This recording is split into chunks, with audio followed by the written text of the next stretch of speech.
बैलों और बोदों को बेचने का कारोबार जब गौ तस्करी कहलाए, पुलिस की अकड़ के आगे निरपराध व्यक्ति मुजरिम हो जाए और जनसेवा की आड़ में रक्षक ही भक्षक बन जाए, तो फिर कोई क्यों न कानून व्यवस्था पर उंगली उठाए।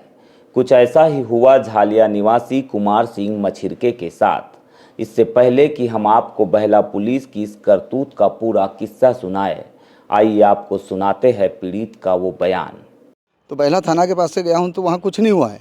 और वहाँ से मुंशी टोला अम्बेड़ ठेमा नहकने के बाद में अम्बेड़ा में मेरे को पकड़े हैं पीपल पेड़ के पास। वहाँ जगह पे मैंने पूरा 30 नंग का पूरा रसीद दिखाया हूँ। और रसीद दिखाने के बाद में रसीद पढ़ने के बाद में उनने मेरे माल और मेरे को लेकर के थाना आ गए। वह यहाँ फिर वो रिसेवाड़ा वाला सरपंच और साहिबू आए दोनों, तो बोलता है 1 लाख रुपए मांग रहा है। तो मैंने बोला भाई हम नया माल वाला है, हम 1 लाख क्यों देंगे। ऐसे करके हम 1 लाख रुपए नहीं दिए। फिर वो यहाँ 50,000 में बात हुआ कि भाई केस नहीं बना रहा हूँ, 50,000 रुपये दे दो। तो हमने 50,000 रुपये उनके थाने में दिए। किस्सा 26 नवंबर 2024 का है। मामला बहला थाना के गांव अमेड़ा का है।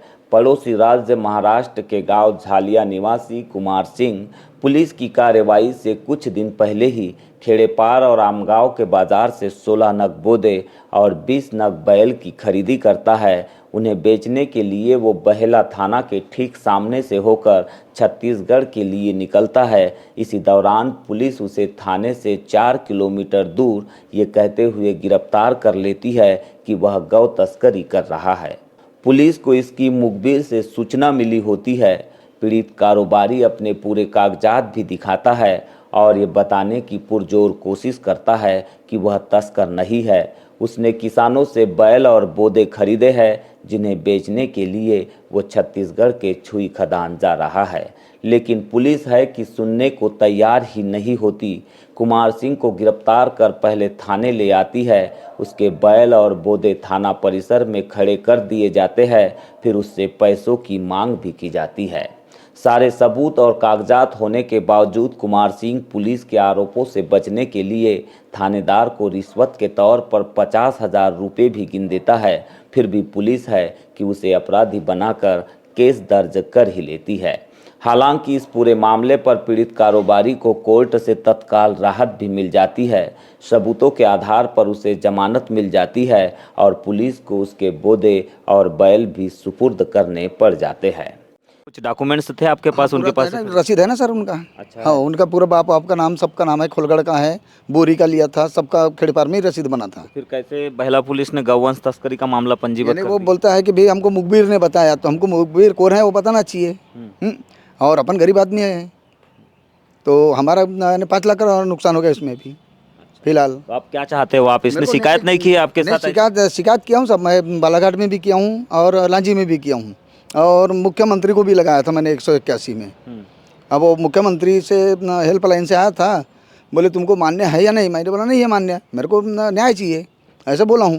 तो कोई रिस्पांस अभी तक अभी नहीं। फिर कल परसों के दिन और आए थे बालाघाट से एसपी ऑफिस से कि बोले मच्छर के जी बोल रहे हो क्या? मैं कहा हाँ मच्छर के बोल रहा हूँ। तो बोले क्या हुआ? मैंने बताया अपना पूरा जैसा अभी यह है हकीकत वैसा बताया कि बाबू मैंने बोला हम सब छत्तीसगढ़ का धंधा वाले हैं और ये हमारा नया माल को करके इन्हें कटपीस में जा रहा है। तो छत्तीसगढ़ में कहाँ कटपीस है वो बताना चाहिए टीए साहब। ये भी उधर से आया रहता है और कटपीस में जा रहा है तो हम भी मान जाते हैं और हम गुनाह भी हम कबूल कर लेते कि ठीक है साहब हम कर रहे थे धंधा, लेकिन हमारा माल इधर से जा रहा था उधर। अच्छा, छुई खदान के बाजार ले जा रहे थे? बाजार और गवाही में बेचता हूँ साहब। अच्छा। घूम करके हर गाँव में, आज यहाँ कल वहाँ, ऐसे घुमा घुमा के बेचता हूँ। इतने सालों से आप धंधा कर रहे थे, पहली बार ऐसा हुआ है क्या? पहली बार हुआ है साहब ये। और ये पूरा भारत में नया वाला कभी कोई नहीं रोक सकते साहब नया माल को, पूरा भारत में। और पैसे भी लिए मेरे से 50,000 नगद दिया हूँ वहाँ। कहाँ? बहला थाने में। अच्छा। तो पैसा लेने के बाद में भी यानी मेरे ऊपर केस बना दिया। तो आप क्या चाहते हो? मेरे को न्याय चाहिए साहब, मेरे को न्याय चाहिए, मेरे को न्याय मिलना चाहिए।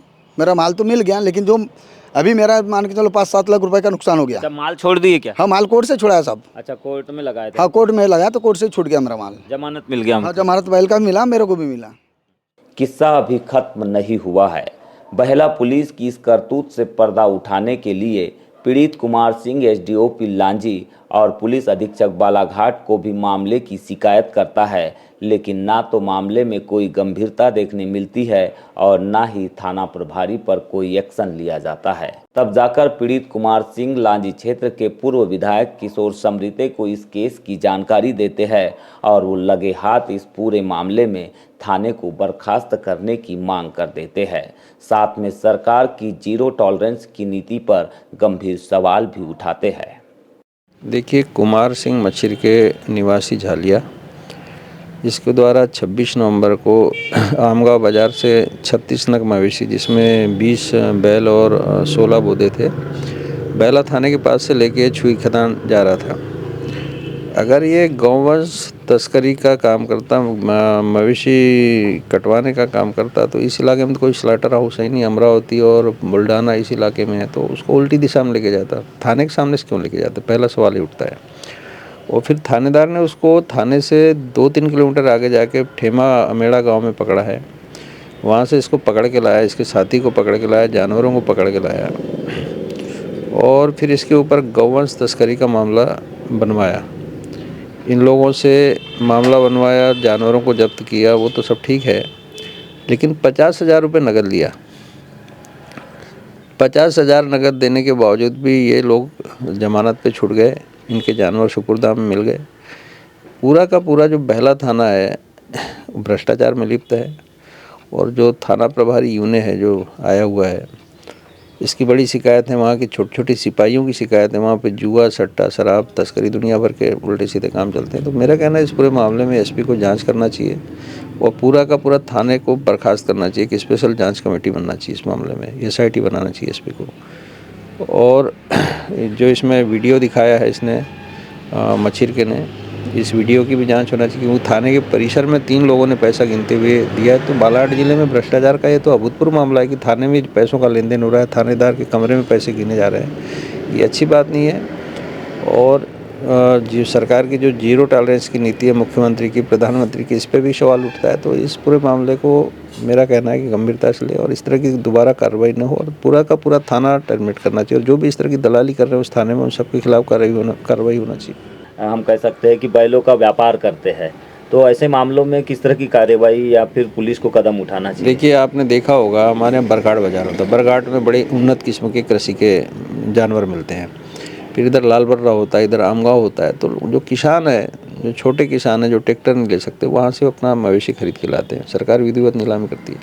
इसको कुछ लोग क्या बोलता है, रेडिकल, उसको वो पॉलिटिक्स करते हैं, उसमें अपना धार्मिक स्वरूप देके उसको धर्म की ओर टर्न करते हैं। मेरा कहना है या तो सरकार अपने मवेशी के जो बाज़ार उसको बंद कर दें, उसकी अधिसूचना जारी कर बंद कर दें उसको, या फिर ऐसे लोग जो गलत तरीके से किसानों को तंग कर रहे हैं उनके खिलाफ कार्रवाई करना चाहिए। किसानों को इस पूरे मुद्दे पे सड़कों पे आना चाहिए। जहाँ पे भी इस तरह की कार्रवाई होती है, अगर ठीक है तस्करी हो रही है, कहीं पे जानवर काटे जा रहे हैं, वो तो उनके खिलाफ तो होना चाहिए कार्रवाई। लेकिन जहाँ किसान अपनी भविष्य इसका कृषि का काम करता है, अगर वहाँ इस तरह कार्रवाई होती है तो किसानों को कड़ा कदम उठाना चाहिए, संगठित होकर इसके खिलाफ आंदोलन करना चाहिए।